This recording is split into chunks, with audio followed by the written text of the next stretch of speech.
একটি নতুন দিনের সূচনা। রংপুরে অবস্থিত বিশ্ববিদ্যালয়ের নবীনবরণ অনুষ্ঠানের আমন্ত্রণপত্র হাতে নিয়ে বসে আছে ফাহিম।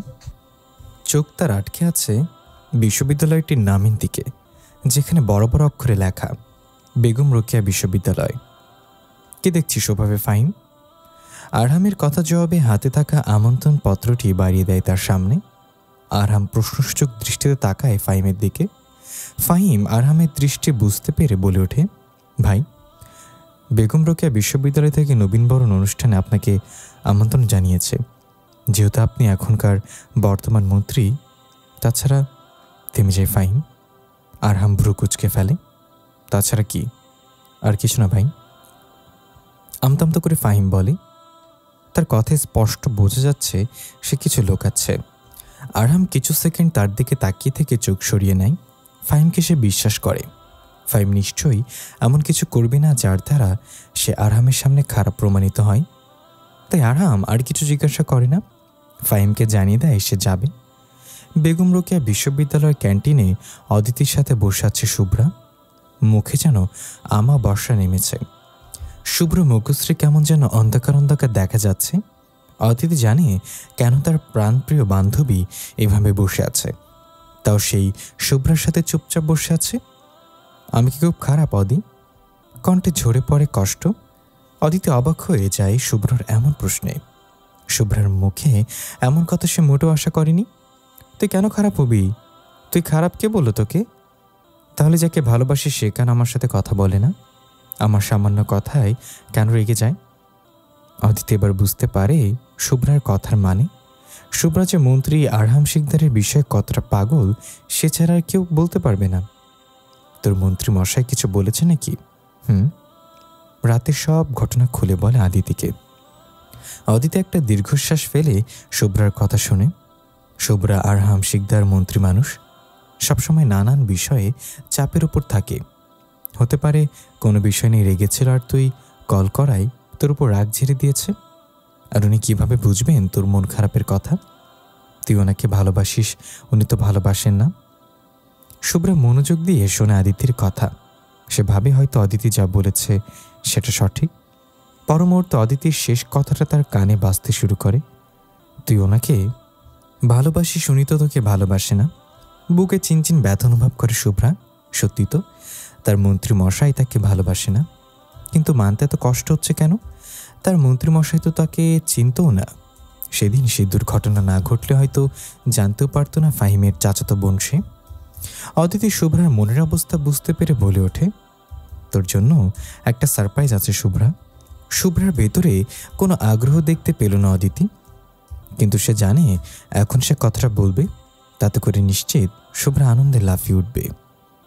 অদিতি বলতে যাবে তার আগেই শুভ্রার চোখকেও ঢেকে ফেলে হাত দিয়ে।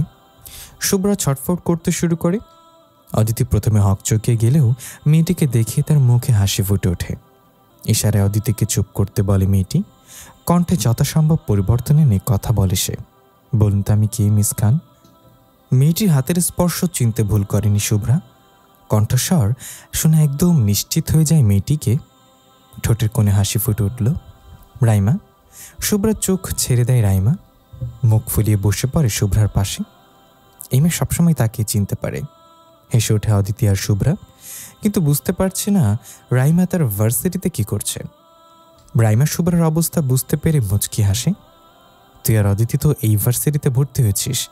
আমার তো গাজীপুরে থাকি, তাই বাবা মা ওখানে আমাকে ভার্সিটিতে ভর্তি করে দিয়েছিল। ওখানে ভালো লাগছিল না। পরে তোকে যখন দেখতে গিয়েছিলাম হাসপাতালে তখন খুব ভয় পেয়েছিলাম তোর অবস্থা দেখে। বাবা মাকে অনেক বোঝাই আমি তোদের সাথে পড়তে চাই। যেহেতু নানু ভাইদের বাসে এখানে, তাই তারা রাজি হয়ে যায়। এখন থেকে এখানে থাকবো। লাফিয়ে উঠে শুভ্রা রাইমাকে জড়িয়ে ধরে ঘুরতে শুরু করে। তার মানে তুই আমাদের সাথে এই ভার্সিটিতে ভর্তি হয়েছিস?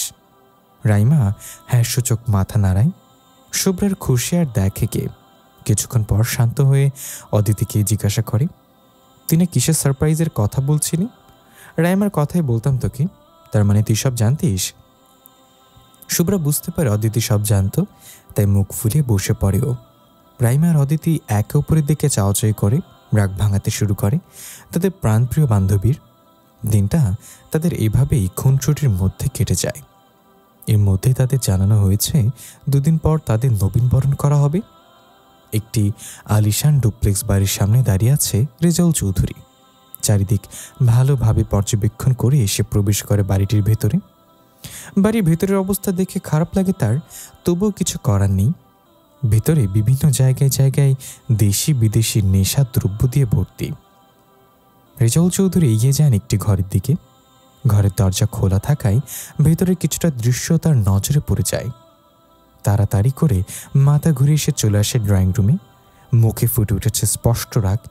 নিজেকে নিয়ন্ত্রণ করার চেষ্টা চালাচ্ছেন তিনি। প্রায় 1.5 ঘন্টা পর তার সামনে উপস্থিত হয় একজন সুঠাম দেহী যুবক। এসেই রেজাউল চৌধুরীর পাশে সোফায় শরীর এলিয়ে দিয়ে বসে পড়ে। তাদের সামনে দিয়ে আধুনিক পোশাক পরিহিত একজন মেয়ে বেরিয়ে যায় বাড়ির বাইরের দিকে। রেজাউল চৌধুরী চুপচাপ সব দেখে যান। তার তো কিছুই করার নেই। নিজেকে শান্ত করে কিছু সময় যুবকটির সাথে কথা বলে দ্রুত গতিতে বেরিয়ে যান তিনি বাড়িটি থেকে। তার এমন অবস্থা দেখে হাসি যুবকটি। আরিফা তালুকদার 2 দিন আগে এসেছেন শিকদার বাড়ি। মেয়ের জোরাজুরিতে এখানেই মেয়েকে রাখতে হচ্ছে তাকে। আজকে চলে যাবেন তারা। ড্রয়িং রুমে আসাদ শিকদার আর আরহামবাদে সকলেই আছেন। ভাবি মেয়েটাকে রেখে যাচ্ছি, দেখলে না কি জেদ ধরে বসছিল। চিন্তা হচ্ছে একটা মাত্র মেয়ে, বাড়িটা ফাঁকা ফাঁকা লাগবে। চিন্তা করতে হবে না আরিফা, ব্রাইমে এখানে ভালো থাকবে। বাড়িতে আমি আর বাবা শুধু থাকি। আসাদ আর আরহাম তো সারাদিন কাজে বাইরে থাকে। রাইমা থাকলে আমার একজন কথা বলার মানুষ থাকবে। তাছাড়া তোমার ছেলে আরিফ আর বৌমা তো আছেই। সব থেকে বড় কথা তোমার 2জন সাথী আছে, আমার তো তাও নেই।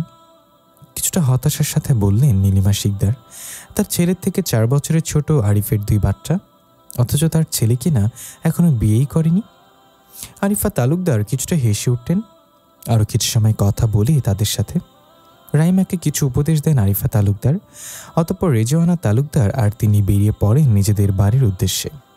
অনেকটা পথ যেতে হবে তাদের। ক্লাস না করে চলে এসছে শুভ্রারা। বান্ধবীদের বিদায় দিয়ে এসে চলে এসেছে পার্টি অফিসের সামনে। হাত ঘড়িতে একবার সময় দেখে নেয় শুভ্রা। আর ঠিক 6 মিনিট পর তার কাঙ্ক্ষিত মানুষটি বের হবে। ভেতর থেকে সে ভালো করেই জানে, কারণ তার মন্ত্রীমশাইয়ের সময় সচেতন মানুষ। ফাহিমের কাছ থেকে খবর পেয়েছে সে। মন্ত্রীমশাই আর ফাহিম বের হবে কিছু সময়ের মধ্যে।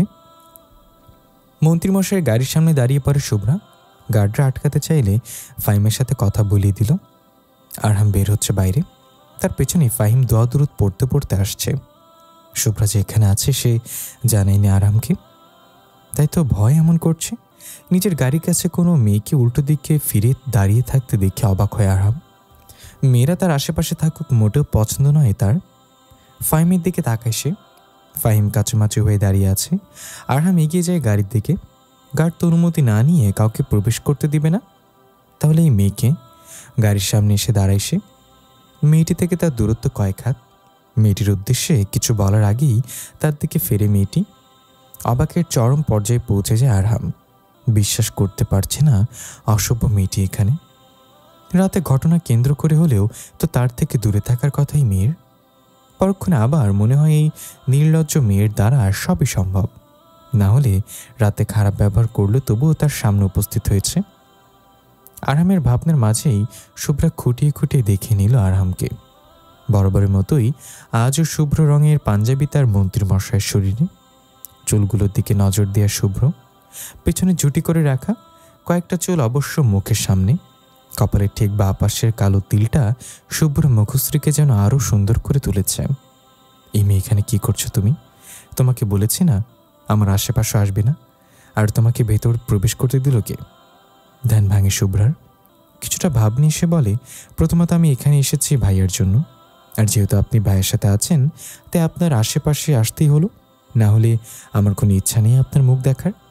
আর ভাইয়ের কথা বলাতে আমাকে ভেতরে প্রবেশ করতে দিচ্ছে। হতভম্ব হয়ে যায় আরহাম আর ফাহিম। তারা বিশ্বাস করতে পারছে না শুভ্রা এসব বলল।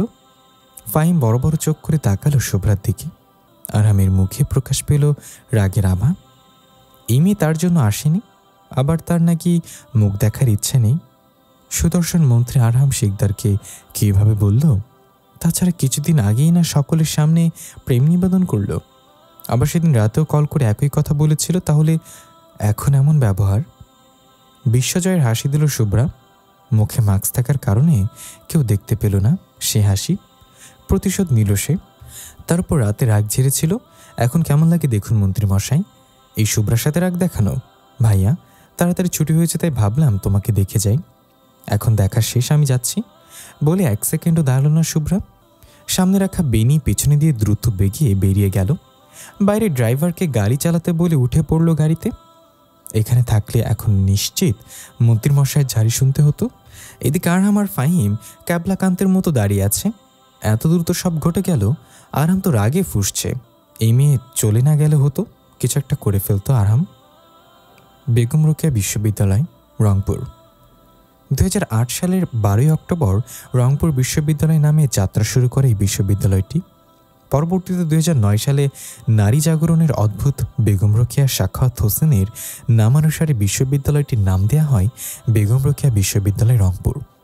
উত্তরবঙ্গের বাতিঘর হিসেবে অভিহিত করা হয় এই বিশ্ববিদ্যালয়টিকে। বর্তমানে প্রধানমন্ত্রী শেখ হাসিনা বিশ্ববিদ্যালয়টি উদ্বোধন করেন। ঢাকা কুড়িগ্রাম মহাসড়কের পাশে রংপুরের পার্কের এলাকায় প্রায় 75 একর জায়গা জুড়ে বিশ্ববিদ্যালয়টি অবস্থিত। রংপুরের ঐতিহ্যবাহী কারমাইকেল কলেজ এবং ক্যাডেট কলেজের মধ্যবর্তী স্থানে অবস্থিত, যা কিনা রংপুর শহরের প্রাণকেন্দ্র থেকে মাত্র 5 কিলোমিটার দূরে। বিশ্ববিদ্যালয়টিতে বর্তমান শিক্ষার্থীর সংখ্যা প্রায় 8000। ছেলেদের জন্য 2টি আবাসিক হল এবং মেয়েদের জন্য রয়েছে একটি। তাছাড়া বিশ্ববিদ্যালয়টির ক্যাফেটেরিয়া শিক্ষার্থীদের নিকট স্বাচ্ছন্দ্যমূলক একটি জায়গা। পূর্বের মরুভূমির ন্যায় বিশ্ববিদ্যালয়টির বর্তমানে প্রায় 400 বৃক্ষের সমাহারে একখণ্ড সবুজ আয়তন। বিশ্ববিদ্যালয়টির ভেতরে রয়েছে কেন্দ্রীয় জামে মসজিদ। ভার্সিটির প্রায় সকল শিক্ষার্থী অধীর আগ্রহে অপেক্ষা করছে মন্ত্রী আরহাম শিকদারের জন্য। সুন্দর এবং পরিপাটি করে সাজানো হয়েছে ভার্সিটি। তাদের অপেক্ষার অবসান ঘটিয়ে পরপর 4টা গাড়ি এসে থামে তাদের সামনে, যার মধ্যে একটিতে অবস্থান করেন মন্ত্রী আরহাম শিকদার। মুহূর্তের মধ্যে গাড়িগুলো থেকে নেমে পড়ে কালো পোশাকে আবৃত গার্ডরা। ঘিরে ফেলে মন্ত্রী আরহাম শিকদারের গাড়ি। সকলের সামনে দৃশ্যমান হয় তাদের অপেক্ষাকৃত কাঙ্ক্ষিত মানুষটি। চুলের মধ্যে হালকা করে হাত বুলিয়ে নেমে পড়ে গাড়ি থেকে আরহাম। শুভ্র রঙে অমায়িক সুন্দর লাগছে তাকে। ব্যাস এতটুকুই যথেষ্ট ছিল মেয়েদেরকে আকৃষ্ট করতে। ফাইম এসে দাঁড়ায় আরহামের ডান দিকে। কিছু সংখ্যক মেয়ে ফাইমের দিকে ড্যাব ড্যাব করে তাকিয়ে আছে। ফাইম একবার আরহামের দিকে তাকাচ্ছে তো আরেকবার সামনে তাদের থেকে দূরত্ব অবস্থানরত মেয়েদের দিকে, যারা কিনা হা করে তাকিয়ে আছে। হালকা হাসে ফাহিম মেয়েদের অবস্থা দেখে। আরহামের দিকে যে এতগুলো মেয়ে তাকিয়ে আছে তার সেদিকে কোনো ভ্রুক্ষেপ নেই। সে আছে নিজ গাম্ভীর্যতায়। বেশ কিছু সময় নিয়ে তাদেরকে অভ্যর্থনা জানানো হয়। অতঃপর শুরু হয় কাঙ্ক্ষিত অনুষ্ঠানটি। আরহাম এর বক্তব্য মেয়েরা হা হয়ে শুনছিল। কি সুন্দর গুছিয়ে বলল সব কিছু। স্টেজে শুভ্র শাড়ি পরিহিত শুভ্রাকে দেখে অবাক আরহাম। এই মেয়ে ইউনিভার্সিটিতে পড়ে নাকি? যদি পড়ো তাহলে এতক্ষণ কেন নজরে এলো না? ফাহিম, মেয়েটা এখানে কি করছে? ফাহিম জানতো আরহাম তাকে ঠিক এই প্রশ্নটাই করবে, কিন্তু শুভ্রার স্টেজে থাকার বিষয়টা সেও বুঝতে পারছে না। ভাই, বোন ইউনিভার্সিটিতে ভর্তি হয়েছে, 1ম বর্ষের শিক্ষার্থী। ভুরু কুচকে যায় আরহামের। তার থেকে গুনে গুনে 12 বছরের ছোট এই মেয়ে। শাড়ি পরিহিতা এই মেয়েকে দেখে তো মনেই হয় না। তার থেকেও বড় কথা, এই মেয়ে কিনা তার থেকে 12 বছরের বড় একজনকে ওভাবে সকলের সামনে ভালোবাসি বলছিল। সেদিনের কথা মনে পড়তেই অদ্ভুত এক অনুভূতি হয় আরহামের ভিতর। তাছাড়া 1ম বর্ষের স্টুডেন্ট হলে স্টেজে কি করছে এই মেয়ে? নবীনদের বরণের উদ্দেশ্য তো পুরনো শিক্ষার্থীদের এভাবে এসব অনুষ্ঠান সামলানোর কথা। আর কিছু ভাবার আগেই শুভ্রার পাশে একজন ছেলেকে দাঁড়াতে দেখে আরহাম। মুখোমুখি দাঁড়িয়ে আছে শুভ্রার ছেলেটি। আরহাম নিজের মধ্যে এই মুহূর্তে রাগ অনুভব করছে, কিন্তু বুঝতে পারছে না হঠাৎ এমন রেগে যাওয়ার কারণ। ফাহিম আরহামের অবস্থা দেখে মুচকি হাসে। শুভ্রা একবার আর চোখে তাকায় আরহামের দিকে। কি সুন্দর লাগছে তার মন্ত্রীমশাইকে। সে জানে তার মন্ত্রীমশাই শুভ্র পাঞ্জাবি পরবে, তাই সে মন্ত্রীমশাইয়ের সাথে মিলিয়ে শুভ্র রঙের শাড়ি পরেছে। শুভ্রার চোখে স্পষ্ট খেলা করছে কোনো শয়তানি কিছু। এবার সে তাকায় তার সামনে থাকা ছেলেটির দিকে, চোখ দিয়ে কিছু একটা ইশারা করে। ছেলেটিও বুঝতে পেরে আরেকটু এগিয়ে আসে শুভ্রার দিকে।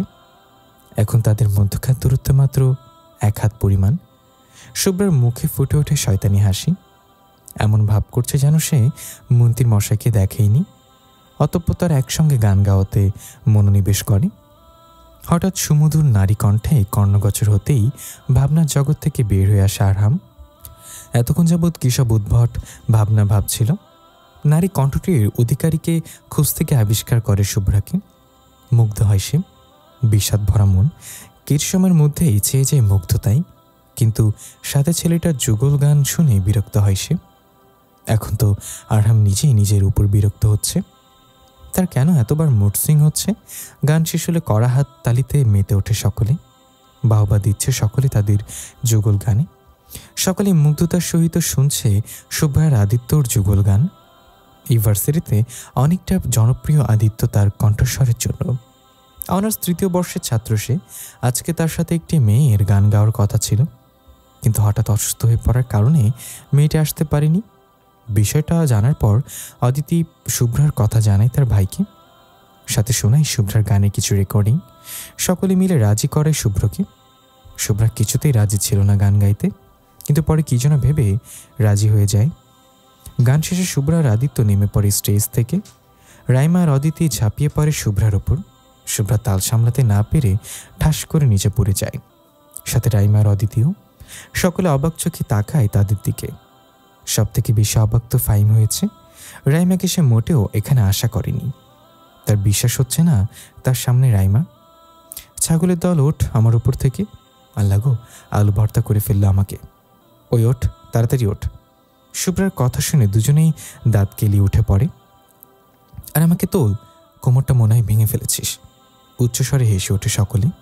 শুভ্রা অগ্নিদৃষ্টি নিক্ষেপ করে সকলের দিকে, আর চোখে মন্ত্রীমশাইয়ের দিকে তাকায় একবার, যে কিনা তার দিকে ভুরুকুচকে তাকিয়ে আছে। ইস, কি লজ্জা, কি লজ্জা! এভাবে সকলের সামনে পড়ে গেল। তার মন্ত্রীমশাই এখন তাকে নিয়ে কি ভাববে? অদিতি টেনে তুলে তাকে। রাইমার নজর পড়ে ফাহিমের দিকে। নিজের দিকে ফাহিমকে এভাবে তাকিয়ে থাকতে দেখে জিভ দিয়ে ভেঙচি কাটে, মুখ বাঁকিয়ে চলে যায় অন্যদিকে। ফাহিম থতমত খেয়ে যায়, কিন্তু পরক্ষণে কিছু একটা ভাবতেই মন খুশিতে ভরে ওঠে। ভাই, রাইমা ম্যাম এখানে কি করছে? এখানেও ভর্তি হয়েছে। ফুপিমা বলল এখানে ভর্তি করে দিতে, ওনাকে এখানেই পড়তে চাই। প্রিন্সিপালের সাথে কথা বলে ভর্তি করে দিয়েছি। ও আচ্ছা, কিন্তু ওই অসভ্য মেয়েটার সাথে কি করছে ও? ফাহিম অদ্ভুতভাবে তাকায় আরহামের দিকে। তার সামনে কিনা তার বোনকে অসভ্য বলছে। মন্ত্রী হয়েছে জন্য কি যা ইচ্ছা তাই বলবে? ভাই যাকে অসভ্য বলছেন সে আমার বোন তো। আরহামের ভাবলেশীন কথায় বিরক্ত হয় ফাহিম। ইচ্ছে তো করছে এখনই মুখের ওপর কয়েকটা কথা শুনিয়ে দিতে, কিন্তু সে সাধ্য কি তার আছে? তবু মনে মনে কয়েকটা কথা শুনিয়ে দেয়। আসছে আমার বোনকে অসভ্য বলতে। নিজের বোন যে অসভ্য তার কোনো খোঁজ নেই। একদিন গুনে গুনে সব কথা শোধ তুলব। ভার্সিটির সকল কিছু শেষ, এবার বিদায়ের পালা আরহামের। সকলেই নানান কথা বলছে তার সাথে, কিন্তু আরহাম কেমন থমথমে হয়ে গেছে। তার মনে বারবার একটা কথাই উকি দিচ্ছে, মেয়েটা আজকে আমার দিকে একবার তাকায়নি। এই মন্ত্রী আরহাম শিকদারকে ভাব দেখাচ্ছে। কি ভাবে নিজেকে? আরহামের হাঁটুর বয়সের একটা মেয়ে, তার আবার ভাব দেখো। আরে না, শুধু 12 বছরের ছোট মাত্র। সবকিছু কেমন যেন লাগছে তার। ওই মেয়েকে নিয়ে ওসব কেন ভাবছে? বারবার নিজেকে বোঝাচ্ছে যেন মেয়েটিকে নিয়ে না ভাবে, কিন্তু ওই যে বেহায়া মন, যা বারণ করি তা নিয়েই পড়ে থাকে। গাড়িতে ওঠার সময় আরহাম দেখতে পায় শুভ্রাকে। আদিত্যর সাথে হেসে হেসে কথা বলছে। পাশে অদিতি আর রাইমা আছে। কিছুক্ষণ তাকিয়ে থেকে নিজের নজর ঘুরিয়ে গাড়িতে বসে পড়ে আরহাম। নিজের কাছে নিজেকে অপরিচিত মনে হচ্ছে তার। যে আরহাম শিকদার নারীদের থেকে দূরত্ব বজায় রেখে চলে, কোনো নারীর দিকে ভালোভাবে তাকায় না পর্যন্ত, সেখানে একটা মেয়ে কীভাবে পর্যবেক্ষণ করছে। আরহামের গাড়ি চোখের আড়াল হতে উচ্চস্বরে হেসে ওঠে শুভ্রা। হঠাৎ তাকে এভাবে হাসতে দেখে হক চুকিয়ে যায় রাইমার। ওই, এভাবে হাসছিস কেন? নিজের হাসি কোনোভাবে নিয়ন্ত্রণে আনে শুভ্রা। রাইমার অদিতির দিকে চোখ দিয়ে ইশারা করতেও তারাও হেসে ফেলে। আদিত্য ক্যাবলাকান্তের মতো তাকিয়ে আছে তাদের দিকে। তাকে ওভাবে তাকিয়ে থাকতে দেখে আরেক দফা হেসে ফেলে ওরা। আদিত্যদা, আপনাকে অসংখ্য ধন্যবাদ। আমি কি করলাম আমাকে ধন্যবাদ জানাচ্ছ? তেমন কিছু না, এমনিতে বলতে ইচ্ছা করলো। আদিত্যর মাথার উপর দিয়ে চলে যায় শুভ্রার কথাগুলো। অতঃপর সকলে চলে যায় নিজেদের বাড়ির উদ্দেশ্যে। তার সেই স্থান ত্যাগ করতেই গাছের আড়াল থেকে বেরিয়ে আসে একজন যুবক। শুভ্রার যাওয়ার পানে তাকিয়ে আছে সে। মুখে বিরাজ করছে রহস্যময় হাসি। অবশেষে তোমাকে খুঁজে পেলাম। এবার কোথায় পালাবে? একবার তো হাত থেকে বেরিয়ে গিয়েছিলে, কিন্তু এবার। বলতে বলতেই বিশ্রীভাবে হেসে ওঠে। ভার্সিটি প্রায় ফাঁকা হওয়ার কারণে কেউ দেখতে পেল না যুবকটির হাসি। শিকদার বাড়ি ড্রয়িং রুমে বসে আছে শুভ্রা। নিজেকে যথাসম্ভব শান্ত রাখার চেষ্টা করছে। তার পাশেই রাইমা আর অদিতি মুচকে মুচকে হাসছে। আজকে ভার্সিটি থেকে আসার সময় শুভ্রাকে জোর করে নিয়ে এসছে রাইমা। শুভ্রা জানতো না তাকে খান বাড়িতে নিয়ে আসবে। জানলে হয়তো রাইমার সাথে আসতোই না।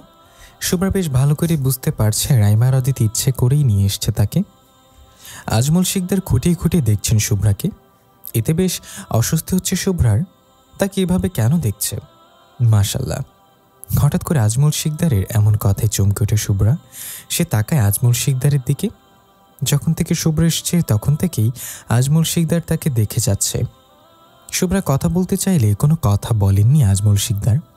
তাই শুভ্রাও চুপচাপ বসেছিল। তার জন্য খুব কষ্টকর হয়ে পড়ছে এভাবে শান্ত হয়ে বসে থাকা।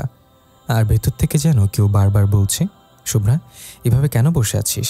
কিছু কর, এভাবে আর থাকা সম্ভব নয়। কথা না বলে থাকা যাচ্ছে না আর। কিন্তু নিজেকে যথাসম্ভব নিয়ন্ত্রণে রেখেছে শুভ্রা। হঠাৎ আজমল শিকদারের এমন কথার মানে বোধগম্য হচ্ছে না শুভ্রার। কেমন দেখলে নানু? চোখ টিপ মেরে বলে রাইমা। আজমল শিকদার চোখে চোখে রাইমাকে কিছু ইশারা করে।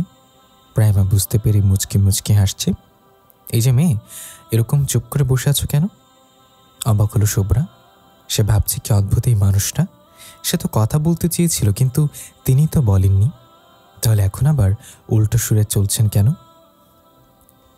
না মানে আপনি তো কোনো কথা বলছিলেন না, আবার মুখে মুখে তর্ক করছো। ভাইরে অসভ্য মেয়ে তো তুমি। বুড়ো কুচকে যায় শুভ্রার। আজমল শিকদার মুখ টিপে হাসছেন। নিজেকে আর সামলাতে না পেরে এবার উচ্চ স্বরে হেসে উঠলেন। রাইমা আর অদিতি যেন এটার অপেক্ষায় ছিল।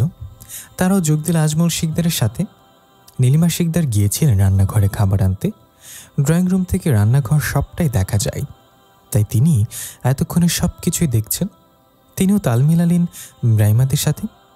আসাদ শিকদার আর আরমামের নেই বাসায়, তারা গেছে নিজ কাজে। শুভ্রা কিছুক্ষণ তাদের দিকে তাকিয়ে থেকে নিজেও উচ্চস্বরে হেসে দেয়। শুভ্রাকে হাসতে দেখে এবার বাকিরা অবাক হয়। এই মেয়ে হাসছে কেন? দাদুন কি ভেবেছিলেন আমি বোকা, এভাবে কেন চুপচাপ আছি? আমি প্রথমেই বুঝতে পেরেছিলাম আপনি আমার সাথে মজা করছেন, তাই তো আমি এতক্ষণ চুপচাপ ছিলাম। মেয়ে, তুমি তো দেখে বড্ড বুদ্ধিমতী। দাদুন এইভাবে ডাকবেন না। আপনার একমাত্র গুণধর নাতি এইভাবে ডেকে আমায়। আমার যে একটা নাম আছে তা তো হয়তো জানিনি। অবাক হয় আজমল শিকদার আর নীলিমা শিকদার। মেয়েটার কথা শুনেই বোঝাই যাচ্ছে না সে এই প্রথমবার খানবাড়িতে এসেছে। কি সুন্দর এতটুকু সময়ের মধ্যে মিশে গেছে তাদের সাথে। আমি যেখানে আছি সকলে হয়তো ভুলে গেছে। অদিতির মুখ ফোলানো দেখে হেসে ফেলে সকলে। নীলিমা শিকদার রাইমাকে বলে তাদের বাড়িটা ঘুরিয়ে দেখাতে। রাইমা অদিতি আর শুভ্রাকে নিয়ে যায়। বাবা কেমন দেখলেন? মাশাআল্লাহ বৌমা, তোমার পছন্দ আছে বলতে হবে।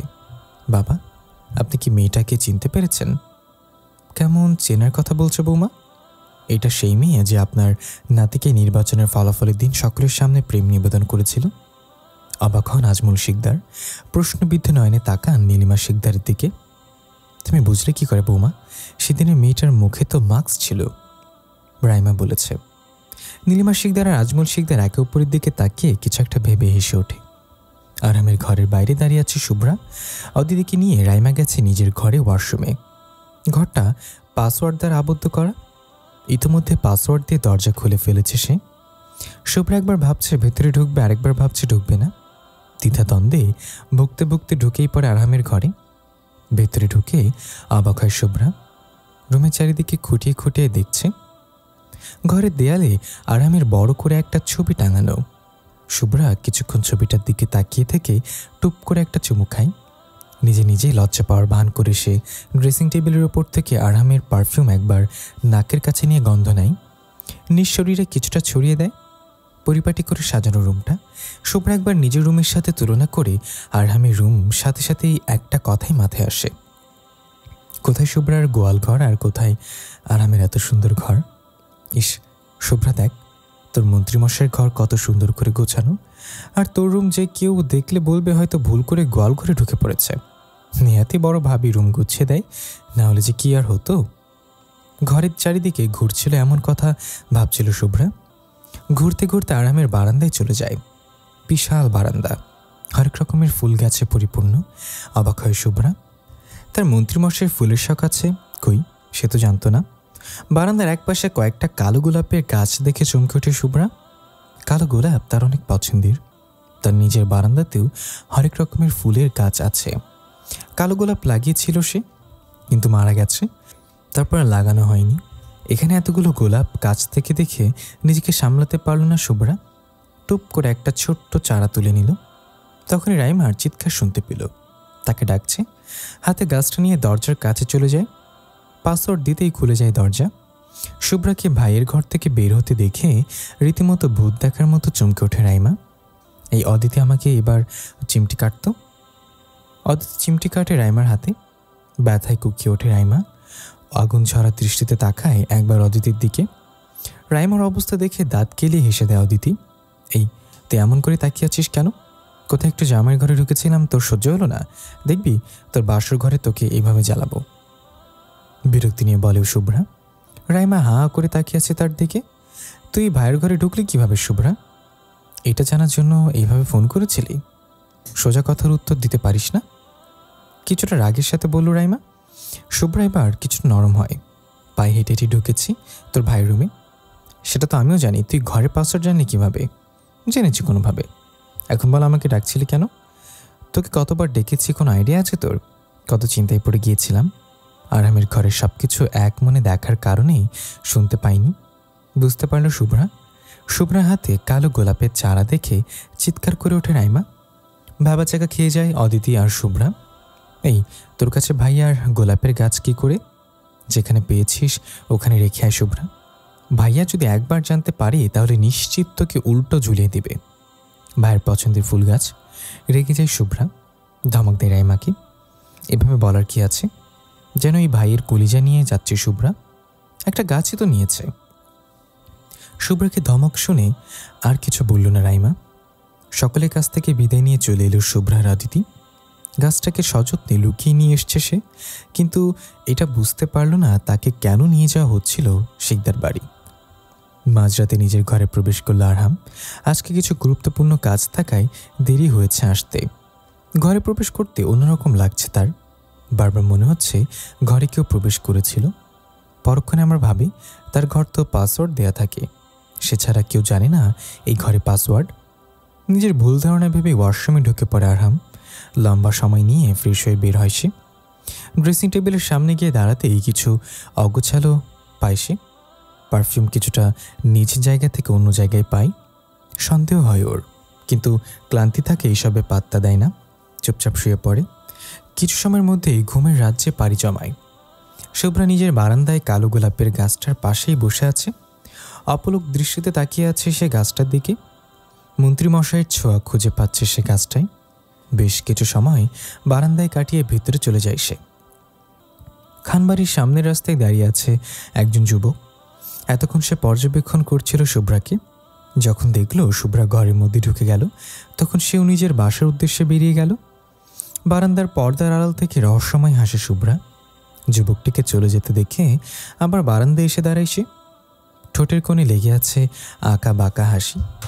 বালিশের কাছে রাখা ফোন হঠাৎ কর্কশ শব্দে বেজে উঠল পরপর দুবার। ঘুম কিছুটা হালকা হয়ে যায় শুভ্রার। বালিশ দিয়ে কান চেপে আবারও ঘুমের রাজ্যে পাড়ি জমায়। কিন্তু না, ফোনটা বোধহয় আজকে শপথ করেছে শুভ্রার ঘুম ভাঙিয়েই ছাড়বে। তাই তো আবারও কর্কশ শব্দে বেজে উঠল। এবার রেগে যায় শুভ্রা। কানে চেপে রাখা বালিশটা ছুঁড়ে মারে বিছানার এক পাশে। কলের অপর পাশের মানুষটির ওপর বেশ রেগে যায়। কে ফোন করেছে না দেখে কল রিসিভ করে। কে রে তুই? এখান থেকে মারব একটা, সে সোজা গোবরে গিয়ে পড়বি। তোর কোনো পাকা ধানে মই দিয়েছি যেভাবে আমার সাথে সকালের ঘুমটা ভেঙে দিলি? কত সুন্দর আমার মন্ত্রীমশাইকে নিয়ে নাতি নাতিদের সাথে গল্প করছিলাম, দিলি তো 12টা বাজিয়ে। বলেই কল কেটে দেয় শুভ্রা। আবার শুয়ে পড়ে।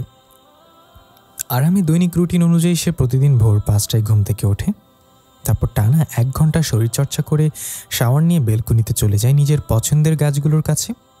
নিজের প্রিয় কালো গোলাপের শাড়িতে একটা ছোট চারা নেয়। দেখে ভোরও কুচকে যায় তার। প্রথমে ভাবে হয়তো যে কয়টা আছে সে কয়টাই, কিন্তু নিজের তীক্ষ্ণ মস্তিষ্ক তার হতে দিল না। তাকে বারবার মনে করিয়ে দিচ্ছে এখানে ছোট্ট একটি কালো গোলাপ চারা নেই। ঘরে ফিরে আসে আরহাম। ঘরে থাকা হিডেন ক্যামেরার ফুটেজ দেখতে শুরু করে। নজরে পড়ে তার ঘরে প্রবেশ করা অসভ্য মেয়েটাকে। আশ্চর্য হয় আরহাম, তার ঘরের পাসওয়ার্ড এই মেয়ে জানলো কীভাবে? সে ছাড়া এই ঘরে পাসওয়ার্ড আর কেউ জানতো না। তাকে একবার তার ড্রেসিং টেবিলের দিকে, এই জন্যই পারফিউমটা নিজের অবস্থানে ছিল না। নিজের ছবিতে শুভ্রাকে চুমু খেতে দেখে কিছুটা অদ্ভুত অনুভূত হয় তার। মিশ্র অনুভূতি হচ্ছে আরহামের ভেতর।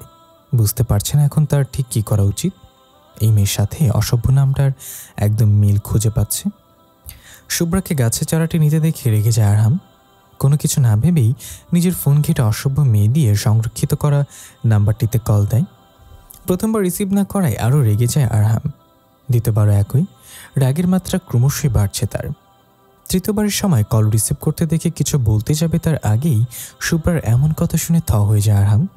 সে যে মেয়েদের স্বপ্নের পুরুষ জানা আছে, তাই বলে একদম নাতির পর্যায়ে চলে গেছে এই মেয়ে। পরক্ষণে শুভ্রার তুই তোকারি করা মনে পড়তে আবার কল দেয়। আবার ঘুমে ব্যাঘাত ঘটে অগ্নিমূর্তি ধারণ করে শুভ্রা। প্রস্তুতি নেয় এবার বেশ কিছু কথা শুনে দিবে তার আগে। অসভ্য মেয়ে। কথাটা কর্ণগোচর হতেই লাফিয়ে ওঠে শুভ্রা। চোখ থেকে লাল ঘুম একদম ছুটে জানলা দিয়ে পালায়। চোখ বড় বড় করে তাকায় ফোনের স্ক্রিনের দিকে। প্রিয় মন্ত্রী মশাই নামটা দেখে হা হয়ে যায় মুখটা। কিছু সময় আগের কথা মনে পড়ে শুভ্রার। তখন তো ঘুমের ঘরে যা মুখে এসছে তাই বলেছে। তখন কি মন্ত্রী মশাই কি কল দিয়েছিল? ভাবতেই জীবন যায় যে অবস্থা শুভ্রার। অপর পাশ থেকে কোনো আওয়াজ না পেয়ে তার রাগে তরতর করে বাড়ছে আরহামের। কথা কানে যাচ্ছে না। অসভ্য মেয়ে চিল্লিয়ে বলে আরহাম। শুভ্রার মনে হচ্ছে এক্ষুনি তার ফোন কেটে যাবে। সে কি কানে শুনতে পায়নি নাকি এভাবে চিৎকার করতে করতে বলতে হবে? সব ভাবনা চিন্তা একপাশে রেখে দিয়ে কণ্ঠে কিছুটা রাগ প্রকাশ করার চেষ্টা করে। এই, আপনি কাকে অসভ্য মেয়ে বলেছেন? একদম কথা বাড়বে না। কোন সাহস আমার ঘরে ঢুকেছিলে? আমার ঘরের পাসওয়ার্ড জানলে কিভাবে তুমি? অবাক হয় শুভ্রা। মন্ত্রীমশাই জানলো কিভাবে? তখন তো মন্ত্রীমশাই বাড়িতে ছিল না। আর আসার সময় বারবার শিকদার বাড়িতে বলে এসেছে সে যে এসেছিল মন্ত্রীমশাই যেন না জানে। তবুও কি কেউ বলে দিয়েছে নাকি? আমি আপনার ঘরে কিভাবে যাব? আজব মানুষ তো আপনি। এক থাপ্পড়ে শব্দ ফেলে দেবে অসভ্য মেয়ে। আমাকে কি তোমার ছোট বাচ্চা মনে হয়? তোমার সাহস হলো কিভাবে আমার গাছ নিয়ে যাওয়ার? তোমার বাড়িতে কি পারফিউম নেই নাকি যে আমার পারফিউম ব্যবহার করছো? আর আমার ছবিতে থেমে যায় আরহাম। এদিকে শুভ্রা মুখ টিপে হাসছে। আপনার ছবিতে কি মন্ত্রী মশাই? অসভ্য মেয়ে, তোমাকে যেগুলো জিজ্ঞাসা করলাম তার উত্তর দাও। আমি বাধ্য নই। অবশ্যই তুমি বাধ্য, কারোর অনুমতি ছাড়া যে তার ঘরে ঢুকতে নেই। জানো না তুমি? ঢুকেছো তো ঢুকেছো, আবার চুরিও করছো। অনুমতি নিতে হবে কেন? আমি আমার জামাইয়ের ঘরে ঢুকেছি, তাতে আবার অনুমতি নেওয়ার কি আছে? আর আপনি চোর কাকে বলছেন? আমার জামাইয়ের গাছ আমি নিয়েছি। চুপ অসভ্য মেয়ে। তোমার আর আমার বয়সের পার্থক্য জানো তুমি? এক থাপ্পড়ে সিধে করবো তোমাকে। তার মানে আপনি বলতে চাচ্ছেন আমি আমার বড়র জন্য এর জন্য আমাকে গ্রহণ করছেন না? মানে আপনি আমাকে ভালোবাসেন, তাই হয়তো অজুহাত খুঁজছিলেন কীভাবে আমার সাথে কথা বলা যায়। থতমতো খেয়ে যায় আরহাম। কোথাকার কথা কোথায় নিয়ে গেল এই মেয়ে? এখন আরও কিছু বললে না জানি কোথায় নিয়ে যাবে। শত রাগ থাকা সত্ত্বেও কল কেড়ে দেয় আরহাম। পরে দেখে নিবে এই মেয়েকে। মন্ত্রী আরহাম শিকদারের সাথে অসভ্যতা মেয়ে হাড়ে হাড়ে বোঝাবে এর ফল। এত কিছুর মাঝে আরহাম বুঝতেই পারল না শুভ্রা কিভাবে পাসওয়ার্ডের কথা কাটিয়ে দিল। শুভ্রা ফোনের দিকে তাকিয়ে হাসছে। মন্ত্রীর মশাইকে জব্দ করে তার বেশ ভালোই লাগছে। এখন আরামের ঘুম ঘুমানো যাবে, যেহেতু আজকে ভার্সিটির ছুটি। এমন করে বসে আছো কেন? তো কী করবো? তোমার একমাত্র গুণধর ছেলের দেয়া বর্ণনা অনুযায়ী সেই 1 মাস থেকে মেয়ে খুঁজে যাচ্ছে, কিন্তু কারোর সাথে মিলছেই না। আরে বাবা, আরহাম যদি মেয়েটাকে পছন্দই করে তাহলে ভালোভাবে বললেই তো হয়। এভাবে আমাকে ঘোরানোর কোনো মানে হয়? দীর্ঘশ্বাস ফেললেন নীলিমা শিকদার আর আসাদ শিকদার। সকালের খাবার টেবিলে বসেছেন তারা। আমার মনে হয় আর নাতির মুখ দেখতে পারবো না, কাঁদো কাঁদো কণ্ঠে বললেন নীলিমা শিকদার। তার সাথে তাল মিলালেন আসাদ শিকদার। রাইমা মাথা নিচু করে বসে আছে, কোনোভাবেই নিজের হাসি নিয়ন্ত্রণ করার চেষ্টা চালাচ্ছে। আজমল শিকদারের অবস্থাও রাইমার মতো। নীলিমা শিকদার এবার কেঁদে উঠলেন, বিলাপ করতে শুরু করলেন। তার একমাত্র ছেলে কেন এখনো বিয়ে করছে না? আরহাম তাদের দিকে তাকিয়ে আছে, তার রাগ বেরিয়ে চলেছে। এদিকে শুভ্রার ওপর রাগ, আরেকদিকে মায়ের এমন কান্না সহ্য করতে পারল না। টেবিলে সজোরে আঘাত করল। কেঁপে উঠল সকলে। আরামে রক্তবর্ণ ধারণ করা চোখ দেখে রাইমা প্রায় কেঁদেই ফেলেছে। ব্যাস, অনেক হয়েছে তোমাদের এসব কাহিনী। বিয়ের ব্যবস্থা করো। নাতি নাতি দেখার শখ তোমাদের, তাই না? পুরো একটা ফুটবল টিম তোমাদের এনে দেব। যাকে ইচ্ছা তাকেই ছেলের বউ বানানোর প্রস্তুতি নাও, কিন্তু আগামী শুক্রবারের মধ্যে সব কিছু যেন শেষ হয়ে যায়। বলে গটগট পায়ে বেরিয়ে যায় বাড়ি থেকে আরহাম। সকলে অবাক হয়ে যায় তার যাওয়ার দিকে তাকিয়ে আছে। সকলে একবার নিজেদের মুখ চওচই করে হেসে ওঠে। রাইমা বলে, যা ভেবেছিলাম এ তো দেখি তার চেয়ে ভালো কিছু হলো। রেজাউল চৌধুরী আজকে আবার সেই বাড়িতে এসেছেন, কিন্তু আজকে আর সেদিনের মতো হলো না। তিনি ভেতরে ঢুকে সোফার ওপর বসে থাকতে দেখলেন যুবকটিকে। কাজ কত দূরে এগোলো? সে আমার শিকার। আপনাকে বলতে বাধ্য নই। তোমার শিকার? হ্যাঁ, আমার শিকার। আপনার চিন্তা করতে হবে না, খুব শীঘ্রই তাকে সরিয়ে ফেলব। রেজাউল চৌধুরী তাকান যুবকটির দিকে। যুবকটির ঠোঁটে লেগে থাকা বাঁকা হাসি চোখের আড়াল হলো না তার। বুঝতে পারলেন না তিনি কিছুই। আর কিছু সময় ব্যয় করে চলে গেলেন তিনি। আমার শিকার ও আমার শিকার, অন্য কেউ চোখ তুলে তাকালে মেরে ফেলব। অট্টহাসিতে মেতে উঠে যুবকটি। ফোনের গ্যালারি থেকে বের করে একজনের ছবি অপলোক দৃশ্যতে তাকিয়ে থাকে ছবিটির দিকে। যুবকদের ঠোঁটজোড়া অনবরত নড়ছে, কিছু একটা বিড়বিড় করছে। আধা ঘন্টা পরিশ্রম করে শুভ্রাকে ঘুম থেকে জাগানোর সক্ষম হয় রূপন্তী। বেলা 11টা বাজে। প্রতি সপ্তাহে ছুটির দিন শুভ্রাকে এইভাবে জাগাতে হয়। তাছাড়া বাকি দিন ঠিক সময়ে ঘুম থেকে ওঠে। এভাবে ডাকছো কেন ভাবি? কয়টা বাজে জানো? এটা জানার জন্য আমার এত সুন্দর ঘুমটা ভাঙালে? তোমার আজকে অদিতিদের সাথে ঘুরতে যাওয়ার কথা ছিল।